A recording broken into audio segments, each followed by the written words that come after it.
داتا صاحب رحمت اللہ علیہ فرماتے ہیں علم ہمیشہ اس لیے سیکھنا کہ اللہ تبارک و تعالیٰ تمہیں اس کا نفع عطا کرے، اور پھر آگے بڑھتے ہیں تو آپ فرماتے ہیں جب علم سیکھ لو تو پھر نہ اللہ رسول سے عشق کرنا، فرماتے ہیں پھر نمازیں پڑھنا آسان ہو جائے گا، روزے رکھنا آسان ہو جائے گا، قرآن مجید پڑھنا آسان، محبت کرنا۔ اور آپ نے مثال دی، جہاں بھی کوئی بات سمجھاتے ہیں ایک مثال دیتے ہیں، مثال دی، فرمانے لگے حضرت عبداللہ ابن مبارک رحمت اللہ تعالیٰ علیہ فرماتے ہیں میں شروع میں ایک عورت پہ عاشق ہو گیا تھا، سمجھانے کے لیے بات کرتے ہیں، عاشق ہو گیا تھا ایک عورت پہ، تو میں نے عشاء کی نماز اس کے محلے میں جا کے پڑھی، چونکہ میرا مذہبی گھرانے سے تعلق تھا، نماز میں پڑھتا تھا، تو امام صاحب جو تھے نا، یہ داتا صاحب نے لکھا ہے کشف المحجوب، امام صاحب نے نا آیات ذرا لمبی پڑھی، تو میرے دل میں خیال آیا کہ مولانا آپ تو فارغ ہیں تو ہمیں تو اور بھی کام ہے، تو کہتے ہیں نماز سے فارغ ہو کے میں اس کے گھر کے چکر لگاتا تھا، ساری رات گھومتا رہتا تھا، وہ چند لمحوں کے لیے چھت پہ آتی تھی، دو ایک بات کرتی تھی، چلی جاتی تھی، حد یہ ہے کہ مجھے کبھی اس پہ غصہ بھی نہیں آیا، اور اس کا انتظار کر کے کبھی میں تھکا بھی۔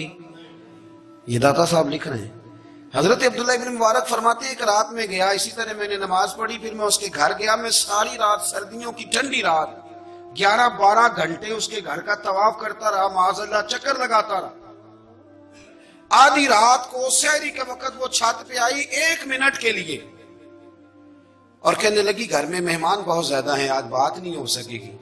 حضرت عبداللہ ابن مبارک فرماتے ہیں کہ میں جب واپس لوٹا تو نہ مجھے اس پہ غصہ تھا، نہ مجھے تھکاوٹ تھی، بلکہ میرے دل کے اندر اس کے لیے محبت بڑھ رہی تھی۔ میں کہہ رہا تھا کتنی اچھی ہے بیچاری، اتنے راش میں بھی اور اتنی مجبوری میں بھی 1 منٹ کے لیے چھت پہ آئی ہے، پھر بھی مجھے اس سے پیار بڑھ رہا تھا۔ کہتے ہیں جب میں تھوڑا آگے بڑھا تو فجر کی اذان ہو رہی تھی، یکدم میرے اندر سے آواز اٹھی، میں نے کہا عبداللہ اگر تو ایک عورت کے لیے ساری رات کھڑا رہتا ہے، نہ تھکاوٹ ہوتی ہے، نہ غصہ آتا ہے، بلکہ پیار بڑھتا ہے، اگر عورت کے لیے بندہ کھڑا رہ سکتا ہے تو رب رسول کے لیے بھی کھڑا رہ سکتا ہے۔ پھر تراویح پڑھنا کوئی اتنا مشکل کام نہیں ہے، پھر تہجد کے لیے اٹھنا کوئی مشکل کام نہیں ہے، شرط یہ ہے کہ پیار ہو جائے۔ ایک عورت کے لیے اگر یہ سارا کچھ ہو سکتا ہے تو اللہ رسول کے لیے بھی ہو سکتا ہے۔ فرماتے ہیں میں نے توبہ کر لی، اور پھر میرا حال یہ ہے کہ وہ توبہ کی اور پھر 60 سال گزر گئے، ساری رات مصلی پہ کھڑا رہتا ہوں، مجھے کبھی تھکاوٹ نہیں ہوئی، پھر کبھی تھکاوٹ نہیں ہوئی۔ تو داتا صاحب کہتے ہیں پہلے علم سیکھ، پھر اس کے بعد اللہ رسول سے پیار کر، اور پیار والی نماز پڑھ، مشقت والی نہ پڑھ، یعنی بوجھ والی نہ پڑھ کہ میری جان چھوٹ جائے تو میں بھاگ کے جاؤں، تم ادھر بیٹھو تو میں دوڑ کے نماز پڑھ کے آیا، یہ والی نماز نہ پڑھ۔ پھر تو آیا تو پھر ذوق پیدا کر، پھر تیرے اندر شوق ہو، پھر تو توانائی والا جذبہ رکھے دین کے معاملے میں۔ داتا صاحب نے ایک بزرگ کی بات لکھی ہے جو تابعی ہے، تابعی اس کو کہتے ہیں جو صحابہ کے شاگرد ہوتے ہیں۔ ایک بزرگ کی بات لکھی جو تابعی ہیں، وہ فرماتے ہیں کہ ان بزرگوں کا طریقہ یہ تھا کہ وہ لوگوں سے چھپ کے نا پہاڑ کے پیچھے عبادت کرتے تھے، اور پوزیشن ان کی یہ تھی کہ کسی سے ملتے نہیں تھے، بالخصوص فجر کی نماز سے لے کر عصر کی نماز تک بکریاں رکھی ہوئی تھیں، ان کو چراتے رہتے تھے فرات کے کنارے اور نفل پڑھتے رہتے تھے۔ اس وقت کو ملنے بھی نہیں آتا تھا۔ ایک شخص بڑی دور سے ان کی شہرت سن کے آیا، میں نے تو ملنا ہے۔ لوگوں نے کہا وہ اس وقت نہیں ملتے، ناراض ہوتے۔ اس نے کہا اللہ کا بندہ ہے نا، ناراض ہو بھی جائے گا تو لمبا ناراض رہے گا نہیں، اللہ والے جلدی راضی ہو جاتے ہیں۔ پہنچ گئے، اب وہ بابا جی نماز پڑھ رہے تھے، تو کہتے ہیں میں نے عجیب منظر دیکھا کہ بابا جی فرات کے کنارے نماز پڑھ رہے ہیں اور ایک بھیڑیا ان کی بکریوں کی حفاظت کر رہا ہے۔ کہتے میں حیران رہ گیا کہ بھیڑیا تو بکریاں کھایا کرتا ہے اور یہاں چرا رہا ہے۔ کہتے میں جب گیا تو بابا جی نوافل میں مشغول تھے، مجھے دیکھ کے کہنے لگا اس وقت کیوں آئے؟ میں نے کہا حضور اگر آئے گیا ہوں تو پھر مہربانی کرے قبول فرما لیں۔ میں بیٹھ گیا تو میں نے کہا حضور یہ بھیڑیا بکریاں چرا رہا ہے، بھیڑیا اور بکریے کی صلح کب سے ہو گئی؟ تو فرماتے ہیں لمبی تقریر نہیں، ہلکا سا جملہ، فرمانے لگے جب سے بکریوں کے مالک نے رب سے صلح کر لی ہے نا، تب سے بھیڑیوں نے بھی بکریوں سے صلح کر لی ہے۔ بکریوں کے مالک نے رب سے صلح کر لی، گناہ چھوڑ دی، اس کی فرما برداری میں آ گئے، اب پھر اسے بکریاں چلانے کی ضرورت نہیں رہی۔ بکریاں نہ اب بھیڑیا چراتا ہے، کہتے ہیں میرے اوپر کپ کپی طاری ہو گئی بزرگوں کی بات سن کے، اور مجھے پیاس لگی اور خواہش آئی کہ پتہ نہیں اب بابا جی کچھ کھلائیں پلائیں گے بھی کہ نہیں، بابا جی کچھ کھلائیں گے بھی کہ نہیں۔ کہتے ہیں میرے دل میں خیال تھا تو بزرگوں نے نا ایک لکڑی کا پیالہ، ان کے پاس وہ غار میں بیٹھے تھے تو ایک چھوٹا سا پتھر تھا، اس کی ڈھلان بنی ہوئی، بابا جی نے اس کے نیچے لکڑی کا پیالہ رکھا، وہ رکھا ہی تھا تو وہ دودھ سے بھر گیا۔ کہتے ہیں انہوں نے مجھے دیا تو ٹھنڈا اور میٹھا دودھ، میری طبیعت خوش ہو گئی۔ بابا جی نے دوبارہ وہی پیالہ اسی جگہ رکھا تو شہد سے بھر گیا۔ 1000 سال پہلے داتا صاحب لکھ رہے ہیں، کہتے مجھے دیا، میں نے فوراً کہا، میں نے کہا حضور یہ دودھ تو گائیں بھینس دیتی ہے، پہاڑوں سے تو نہیں نکلا کرتا، اور شہد تو شہد کی مکھیاں دیتی ہیں، پتھروں سے تو نہیں نکلتا، یہ آپ کہاں سے نکال رہے ہیں؟ تو کہتے ہیں وہ قرآن مجید پڑھنے لگے۔ وَإِذِ اسْتَسْقَى مُوسَىٰ لِقَوْمِهِ، جب موسیٰ کی قوم نے ان سے پانی مانگا، فرمانے لگے موسیٰ کی نافرمان قوم پانی مانگے، حضرت موسیٰ پتھر پہ ڈنڈا مارے تو اللہ وہاں سے 12 چشمے جاری کر دے۔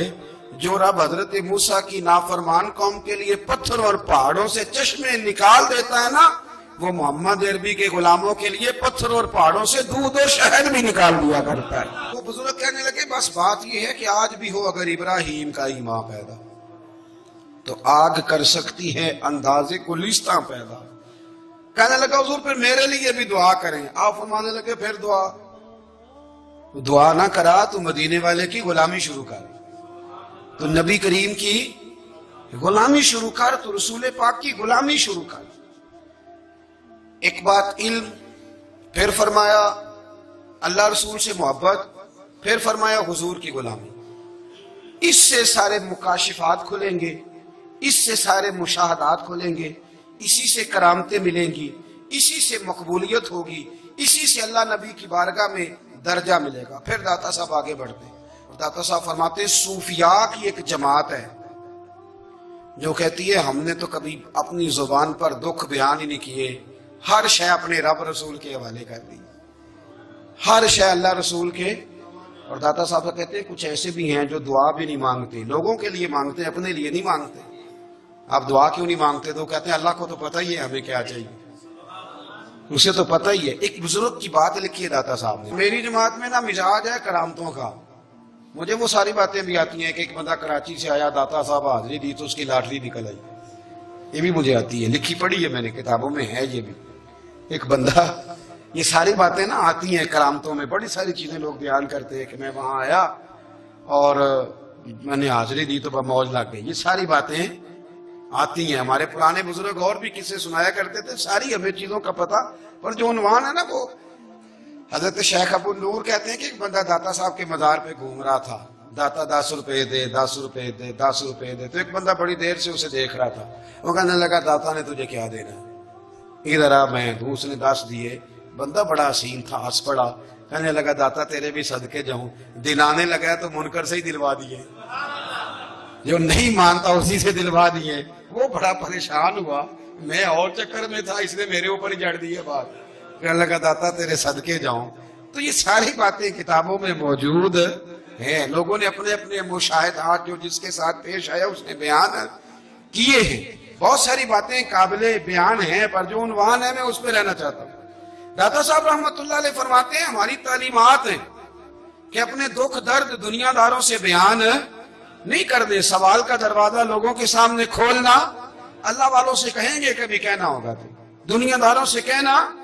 کہتے ہیں شیخ احمد نام کے بزرگ تھے، ساری زندگی کسی کو کام نہیں بتایا، ساری زندگی بڑی مشکلات آئیں، پر کبھی اپنی ذات پر سوال کا دروازہ نہیں کھولا۔ ایک ایسی مشکل آئی کہ جو حل ہی نہیں ہوتی تھی، کسی نے ان پر کوئی الزام لگا دیا۔ ابو مسلم نام کا ایک بادشاہ تھا، اس کی حکومت تھی، اس نے پکڑ کے قید میں ڈال دیا۔ اب قید میں ہیں، جرم لگ گیا ہے، فرد جرم عائد ہو گئی ہے، جیل میں ہیں، لوگ کہنے لگے حضرت جی اپنی صفائی میں کچھ کہیں، فرمانے لگے ساری زندگی بندوں سے کچھ نہیں کہا، اللہ رسول کو پتہ ہے میں بے گناہ ہوں، مجھے کہنے کی ضرورت نہیں۔ داتا غانی بخش علی حجویری نے لکھا ہے، داتا صاحب کہتے ہیں تو یقین کامل تو پیدا کر، تو ایمان تو پختہ کر۔ داتا صاحب کہتے ہیں وہ ابو مسلم جو بادشاہ تھا وہ نیک آدمی تھا، اسے رات کو خواب میں نبی کریم کی زیارت نصیب ہوئی، اور حضور سید عالم صلی اللہ علیہ وسلم فرمانے لگے تو انہیں اللہ کا ایک نیک بندہ جیل میں ڈال دیا، ڈر نہیں آتا، وہ تو بے گناہ ہے۔ بادشاہ آدھی رات کو خود اٹھا، دادا صاحب فرماتے ہیں کسی گارڈ کو نہیں بھیجا، پولیس والے کو نہیں بھیجا، جیلر سے نہیں کہا، خود گیا، جا کے جیل کا دروازہ کھولا، دروازہ کھول کے اس درویش کو آزاد کیا، کہنے لگا بابا جاؤ، مجھے پتا چل گیا بے گناہ ہے۔ بابا جی سلام کر کے جانے لگے تو بادشاہ پھر آگے آیا، ہاتھ باندھے، ہاتھ چومے، کہنے لگا حضور آپ بڑے نیک ہیں، میرے لیے کوئی حکم ہو تو بتائیے گا، میرے لائق کو خدمت ہو تو بتائیے گا۔ تو شیخ احمد فرمانے لگے تجھے ابھی بھی سمجھ نہیں آئی، تجھے ابھی بھی نہیں سمجھ آئی؟ کہنے لگا حضور کیا؟ فرمانے لگے جو تہجد کے وقت تجھے اٹھا کے مجھے رہا کرنے بھیج سکتے ہیں وہ میری کوئی ضرورت باقی رہنے دیں گے؟ مجھے کوئی ضرورت پڑے گی کسی اور کو کہنے کی؟ جو تہجد کے وقت تجھے اٹھا کے بھیجتے ہیں کہ جا کھول جا کے دروازہ، وہ ضرورت رکھیں گے میری؟ ضرورت مجھے رہے گی کہ میں تجھے اور کوئی کام؟ ابھی بھی تجھے سمجھ نہیں آئی؟ تو داتا علی اجمیری رحمت اللہ علیہ فرماتے ہیں اصل میں ہماری طبیعت ہے، ہم نے بندوں سے دل لگا لیا، دل اللہ رسول سے لگاؤ، کسی بندے سے لگانا تو اس سے لگاؤ جو اللہ والا ہو۔ دین کی بات پھیلانا صدقہ جاریہ ہے، ثواب کی نیت سے ویڈیو کو شیئر ضرور کیجیے۔ جزاک اللہ۔